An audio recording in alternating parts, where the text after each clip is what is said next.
ஒழுங்கு மரியாதையா எழுந்து அந்த பக்கம் போ அப்படின்னு சொல்லிட்டு பாரதி ராஜாவோட மகளான ஜனனி மனோஜ் பாரதி ராஜாவோட மகள் மற்றும் மனைவியான நந்தனா கிட்ட நடந்துக்கிட்ட விஷயம்தான் இன்னைக்கு சமூக வலைதளங்கள்ல மிகப்பெரிய சர்ச்சையா வெடிச்சிருக்கு.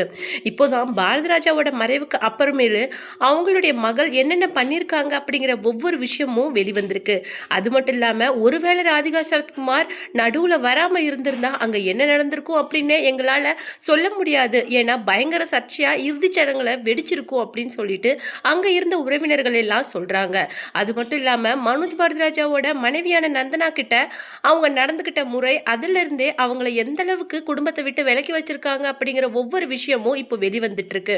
அது மட்டும் இல்லாம பாரதிராஜாவோட மொத்த சொத்துக்களையும் இன்னைக்கு அவருடைய மனைவி மற்றும் மகள் 2 பேரும் சேர்ந்து மறைமுகமா கையெழுத்து வாங்கிக்கிட்டாங்க. அது மட்டும் இல்லாம நந்தனாவை அந்த வீட்டை விட்டு விலக்கி வச்சது மட்டும் இல்லாம அவங்க குடியிருந்த அபார்ட்மெண்ட்ல இருந்து கூட அவங்கள துரத்தி அடிக்க கமிஷன் ஆஃபீஸர் கம்ப்ளைண்ட் பண்ணி பெரிய பிரச்சனைகள் பண்ணிட்டு இருக்காங்க.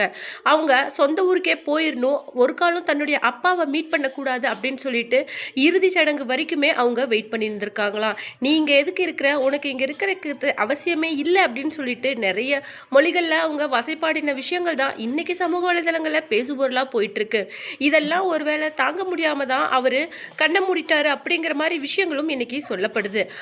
அந்த அந்த நேரத்தில் ராதிகா சரத்குமார் செய்த விஷயங்கள் தான் இன்றைக்கி இந்த வீடியோவில் டீட்டெயிலாக பார்க்க போகிறோம். வீடியோக்குள்ளே போகிறதுக்கு முன்னாடி நீங்கள் நம்ம சேனலுக்கு புதியவராக இருந்தால் மறக்காமல் சிபி ட்ரெண்டிங்கை சப்ஸ்கிரைப் பண்ணி ஃபாலோ பண்ணிக்கோங்க. மனோஜ் பாரதிராஜா இறக்குறதுக்கு கொஞ்ச நாளைக்கு முன்னாடி தான் நீலாங்கரையில் இருக்கிற பாரதிராஜாவோட வீடு பக்கத்தில் இருக்கிற 9 கிரவுண்ட் காலி நிலம், அது மட்டும் இல்லாமல் இன்னும் சில சொத்துக்களை மனோஜ் பேரில் எழுதி வச்சுட்டு மற்ற சொத்துக்களை மகள் ஜனனி பேரில் எழுதி வைக்கலாம் அப்படிங்கிற அபிப்பிராயத்தில் இருந்திருக்காரு பாரதிராஜா. ஆனால் எதிர்பாராத விதமாக மனோஜ் பாரதிராஜா 45 வயதிலேயே ஹார்ட் அட்டாக்ல இறந்த உடனே மகன் போன அந்த துக்கத்தில் அவர் எந்த விதமான வேலைகளையும் செய்யாமல் விட்டுட்டாரு. நாளடைவில் உடல்நிலை கொஞ்சம் சரியில்லாமல் இருக்கவே உங்களுடைய மன ஆறுதலுக்காக எங்க கூட கொஞ்ச நாள் வந்து மலேசியாவில் இருங்க அப்படின்னு சொல்லிட்டு மகள் வந்து மலேசியாவுக்கு கூட்டிட்டு போயிருக்காங்க. அங்கே கூட்டிட்டு போய் கொஞ்ச நாள்லயே அவர்கிட்ட இருந்து நிறைய கையெழுத்துக்களை வாங்கியிருக்கிறாங்க.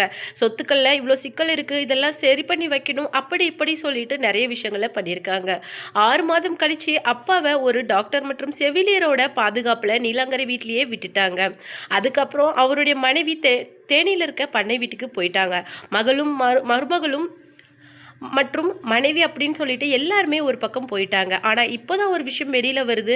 நந்தனாவை திட்டமிட்டே பாரதிராஜாவை பார்க்க விடாமல் பண்ணியிருக்கிறாங்க ஜனனி. அது மட்டும் இல்லாமல் எல்லா சொத்துக்களையும் தன் பேரில் மாட்டிட்டு அப்பாவையும் சென்னையில் இருக்கிற வீட்டில் விட்டுட்டாங்க. அவருக்கும் உடல்நிலை மோசமானது மட்டும் இல்லாமல் எந்த மருந்து மாத்திரைகளும் எடுக்காமல் எந்த கேரையும் வேணாம் அப்படின்னு சொல்லிட்டு ஸ்ட்ரிக்டாக சொல்லிட்டாரு.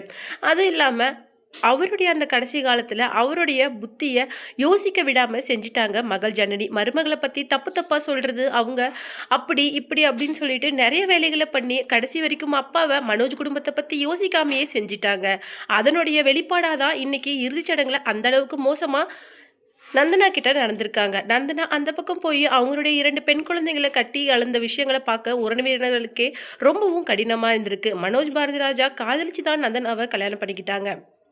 அந்த விதத்தில் நந்தனா வந்து இறுதிச்சடங்குல அழுது ஓரமாக நிற்கிறத பார்க்க எல்லாருக்குமே கஷ்டமாக இருந்தது.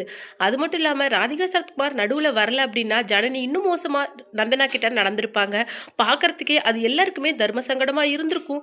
அவர் இறந்துட்டாரு, ஆனால் அப்போ கூட மனோஜுக்கு கொடுக்க வேண்டிய சொத்துக்களை கொடுக்க விடாமல் ஜனனி தடுக்கிறாங்க அப்படின்னு சொல்லிட்டு நிறைய விஷயங்கள் இன்னைக்கு சமூக வலைதளங்களில் பரபரப்பாக போயிட்டு இருக்கு.